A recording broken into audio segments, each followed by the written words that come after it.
ਮੁੱਖ ਮੰਤਰੀ ਭਗਵੰਤ ਸਿੰਘ ਮਾਨ ਦੀ ਅਗਵਾਈ ਵਾਲੀ ਪੰਜਾਬ ਸਰਕਾਰ ਦਾ ਮਕਸਦ ਸੂਬੇ ਦੇ ਨੌਜਵਾਨਾਂ 'ਚ ਪੜ੍ਹਨ ਦੀ ਆਦਤ ਨੂੰ ਹੁਲਾਰਾ ਦੇਣਾ ਹੈ, ਜਿਸ ਨੂੰ ਧਿਆਨ 'ਚ ਰੱਖਦਿਆਂ ਪਿੰਡੂ ਲਾਇਬ੍ਰੇਰੀ ਯੋਜਨਾ ਦੀ ਸ਼ੁਰੂਆਤ ਕੀਤੀ। ਪੰਜਾਬ ਦੇ ਪਿੰਡੂ ਖੇਤਰਾਂ 'ਚ ਬਣੀਆਂ ਲਾਇਬ੍ਰੇਰੀਆਂ ਦੀ ਗਿਣਤੀ 275 ਪਿੰਡੂ ਲਾਇਬ੍ਰੇਰੀਆਂ ਕਾਰਜਸ਼ੀਲ ਤੱਕ ਪਹੁੰਚ ਗਈ ਹੈ, ਜਦਕਿ ਆਧੁਨਿਕ ਸਹੂਲਤਾਂ ਨਾਲ ਲੈਸ 58 ਹੋਰ ਲਾਇਬ੍ਰੇਰੀਆਂ ਉਸਾਰੀ ਅਧੀਨ ਹਨ। ਇੰਨਾ ਹੀ ਨਹੀਂ, ਇਹ ਲਾਇਬ੍ਰੇਰੀਆਂ ਵਾਈਫਾਈ, ਸੋਲਰ ਪਾਵਰ ਅਤੇ ਹੋਰ ਉੱਚ ਪੱਧਰੀ ਸਹੂਲਤਾਂ ਨਾਲ ਲੈਸ ਹਨ। ਇਨ੍ਹਾਂ ਲਾਇਬ੍ਰੇਰੀਆਂ 'ਚ ਸਾਹਿਤਕ ਕਿਤਾਬਾਂ, ਵੱਖ-ਵੱਖ ਵਿਸ਼ਿਆਂ ਦੀਆਂ ਪੁਸਤਕਾਂ ਉਪਲਬਧ ਹਨ। ਕੋਈ ਪੀਸੀਐਸ ਦੀ ਤਿਆਰੀ ਕਰ ਰਿਹਾ, ਕੋਈ ਯੂਪੀਐਸ ਦੀ ਤਿਆਰੀ ਕਰ ਰਿਹਾ, ਕੋਈ ਪਟਵਾਰੀ ਦਾ ਪੇਪਰ ਦੀ ਤਿਆਰੀ ਕਰਦੇ। ਉੱਥੇ ਕੰਪੀਟੀਸ਼ਨ ਦੀਆਂ ਕਿਤਾਬਾਂ ਵੀ ਨੇ, ਉੱਥੇ ਸਿਲੇਬਸ ਦੀਆਂ ਕਿਤਾਬਾਂ ਵੀ ਨੇ। ਜਾਓ, ਜਾ ਕੇ ਬਹਿ ਕੇ ਪੜੋ। ਔਰ ਸ਼ਾਨਦਾਰ ਫਰਨੀਚਰ, ਸ਼ਾਨਦਾਰ ਕਿਤਾਬਾਂ ਨਾਲ, ਬਾਥਰੂਮ ਨਾਲ, ਵਾਈਫਾਈ, ਕੰਪਿਊਟਰ, ਸਾਰਾ ਅਪਡੇਟਡ। ਦੁਨੀਆ ਭਰ ਦੀਆਂ ਹਿਸਟਰੀ ਦੀਆਂ, ਫਿਕਸ਼ਨ ਦੀਆਂ, ਕਵਿਤਾਵਾਂ ਦੀਆਂ, ਸਾਹਿਤ ਦੀਆਂ ਤੇ ਕੰਪੀਟੀਸ਼ਨ ਦੀਆਂ ਕਿਤਾਬਾਂ ਨੇ। ਸਾਰੀਆਂ ਕਿਤਾਬਾਂ ਇੱਥੋਂ ਇਸ਼ੂ ਹੁੰਦੀਆਂ ਨੇ ਫ੍ਰੀ ਦੇ ਵਿੱਚ।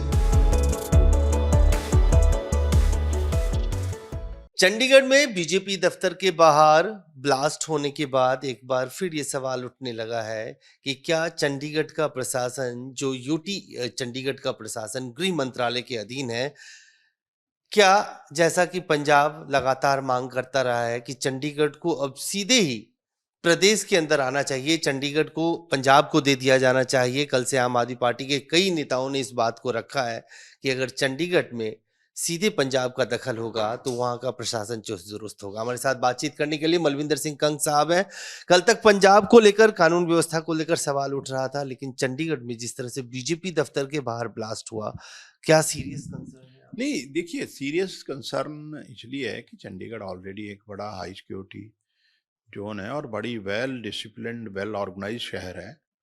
और इस तरीके के शहर में भी अगर ऐसे कोई वारदात हो सकती है, और वारदातें कई हुई हैं, और ये इस तरह के ब्लास्ट कहीं ना कहीं सामाजिक द्वेष पैदा करने में का कारण भी बन सकते हैं।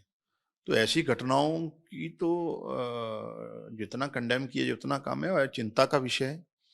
और कहीं ना कहीं क्योंकि चंडीगढ़ यूनियन टेरिटरी होने के नाते भारत सरकार के अधिकार क्षेत्र में है, तो ये मिनिस्ट्री ऑफ होम अफेयर्स का भी फेलियर है कि चंडीगढ़ को आप सुरक्षित नहीं रख सक रहे, तो आप सारे देश की क्या जिम्मेवारी लेंगे। चंडीगढ़ को तो मॉडल सिटी बताया जाता है, जहाँ पे सीधा, जैसा आपने कहा, गृह मंत्रालय का दखल है, वहीं का प्रशासन है, सब कुछ है। दो राज्यों की राजधानी है, राज्यपाल है वहाँ पे, 2 राज्यों की मुख्यमंत्री, सेक्रेटेरिएट है। ऐसे जगह पे अगर ग्रेनेड जैसी चीज से ब्लास्ट किया जाता है एक पॉलिटिकल पार्टी के दफ्तर के बाहर, वो इसका ओनस, इसकी रिस्पॉन्सिबिलिटी कौन ले? किसको ले? नहीं, ऑब्वियस सी बात है, रिस्पॉन्सिबिलिटी तो जिन लोगों का प्रशासन है, जिन लोगों की जुरिडिक्शन में है, जिन लोगों की जिम्मेवारी है, उनका फर्ज बनता है। और ऐसे जो घटनाएं होती हैं उसकी सच्चाई भी बाहर आनी चाहिए, इसके पीछे क्या मकसद था। ये सिर्फ और सिर्फ एक ब्लास्ट तक सीमित है कि एक पूरे समाज को बांटने की कोई साजिश है। तो डेफिनेटली चंडीगढ़ में पिछले दिनों एक कत्ल हुए हैं, दिन दिहाड़े हुए हैं, पॉश एरियाज में हुए हैं। तो चंडीगढ़ प्रशासन को इस पे मुझे लगता है ट्रांसपेरेंसी से काम करना पड़ेगा, जिम्मेवारी से करना पड़ेगा। भारत सरकार का, मैं तो सीधा कहूँगा, मिनिस्ट्री ऑफ होम अफेयर्स का फिलर है। ऐसे शहर में जहाँ चप्पे चप्पे पे सीसीटीवी लगा हुआ है, कल तक यही बीजेपी और अपोजिशन की पार्टियां ये कहती थी कि पंजाब में लॉ एंड ऑर्डर नाम की चीज नहीं है, अब तो राजधानी चंडीगढ़ में ही है। हाँ, देखिए, पंजाब में तो हम खुद ही मानते हैं कि जो बॉर्डर का एरियाज है, वहाँ बॉर्डर पार से लगातार डिस्टर्बेंस हो रही है, और वहाँ सिक्योरिटी की जिम्मेवारी भी बीएसएफ की है, जो सीधा भारत सरकार के अधिकार क्षेत्र में। वो हमने कई बार कहा है गृह मंत्री जी से कि वहाँ एंटी ड्रोन सिस्टम और नई टेक्नोलॉजी डेवलप की जाए। लेकिन जो लोग दावा करते हैं पंजाब को गवर्न करने का, अगर वो चंडीगढ़ जैसे वेल ऑर्गेनाइज शहर को सुरक्षित नहीं रख पा रहे, तो ये मुझे लगता है इससे ज़्यादा बड़ा फेलियर क्या होगा। तो वो पंजाब के लिए क्या कर सकते हैं और देश को कैसे सुरक्षित रखेंगे, ये चिंता का विषय है। कंग साहब, एक सवाल आढ़तियों को लेकर हो रहा है कि प्रोक्योरमेंट शुरू होने जा रहा है और जिस तरह से वो लोग स्ट्राइक पे गए हैं, आपको लगता है कि उनकी जो जायज मांग है, जो उसमें ज्यादातर मांग केंद्र सरकार की तरफ है, उसको लेकर ध्यान? नहीं, देखिए, हम पिछले 1 साल से ये मांग कर रहे हैं कि उनके जो कमीशन का जो मसला है, वो भारत सरकार ने तय करना है। और भाजपा के कई नेता भी दिल्ली में आके मीटिंगें करवाते रहे हैं हमारे आड़ती भाईचारे से, लेकिन लगातार उनके मसले एड्रेस नहीं हो रहे। और आड़ती, किसान और मंडी के बीच में सबसे बड़ा एक मैकेनिज्म है, एक सबसे बड़ा तंत्र है जो स्मूथली प्रोक्योरमेंट की पूरी जो प्रक्रिया है उसको अंजाम देता है। और पिछली बार भी बहुत ज़्यादा किसानों की एक्सप्लॉयटेशन हुई, इवन आड़तियों की भी हुई। तो मुझे लगता है पंजाब की जो ये आड़तियों की मांग है, इसको भारत सरकार को प्रायोरिटी पे एड्रेस करना चाहिए। ऑनरेबल चीफ मिनिस्टर कई बार राब्ता बना चुके हैं, एग्रीकल्चर मिनिस्टर से लेकर मिनिस्ट्री ऑफ होम अफेयर्स तक, और फ्लोर ऑफ द हाउस भी हमारे कई ऑनरेबल मेंबर इस बात को टेकअप कर चुके हैं। लेकिन इसके बावजूद भी अगर उधर ध्यान नहीं है, तो मुझे लगता है ये कहीं ना कहीं बहुत लोगों के प्रति जो संजीदगी है वो भारत सरकार की तरफ से दिखाई नहीं जा रही। और डेफिनेटली स्मूथ प्रोक्योरमेंट प्रक्रिया के लिए आड़तियों के मसले इमीडिएटली एड्रेस होने चाहिए। कंग साहब, एक बड़ी खबर आ रही है कि भगवंत मान सरकार ड्रग सेंसस चला रही है।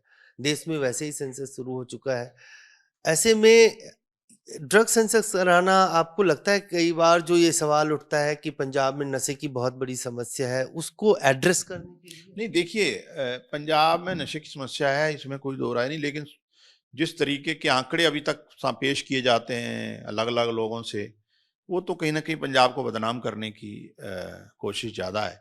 लेकिन हम चाहते हैं कि एक प्रॉपर एक डाटा जो है वो इकट्ठा हो जाए। क्या कारण है, किस एज ग्रुप के लोग हैं, क्यों नशे के इस दलदल में गए, और उसके बाद इस चीज़ को कैसे एड्रेस करना है, उसका समाधान कैसे निकालना है। तो इस तमाम जो चीज़ें हैं वो इस समस्या का हल ढूंढने के लिए तो एक नया कार्यक्रम भारत पंजाब सरकार चलाने जा रही है। और मुझे लगता है देश में पहला राज्य होगा पंजाब। एक सेंसस से आपके पास पूरी एग्जैक्ट जानकारी आ जाएगी, कॉज आ जाएंगे, कारण आ जाएंगे,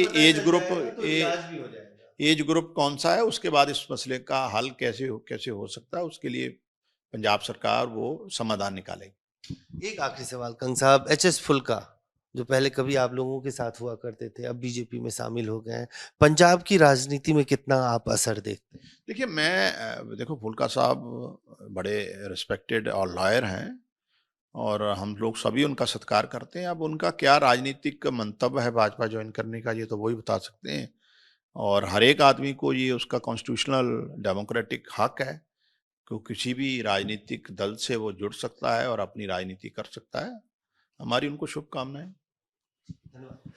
तो साफ तौर से फुल्का साहब को शुभकामनाएं दे रहे हैं। कंग साहब, जहाँ तक सेंसस का सवाल है, इनका कहना है कि नशे की समस्या जरूर है, लेकिन नशे की समस्या किस एज में, किस ग्रुप में और कितनी अंदर तक फैली है, इसका पता इस सेंसस से होगा। डाटा आएगा सामने और उस डेटा के आधार पर उसका फिर समाधान भी निकाला जाएगा।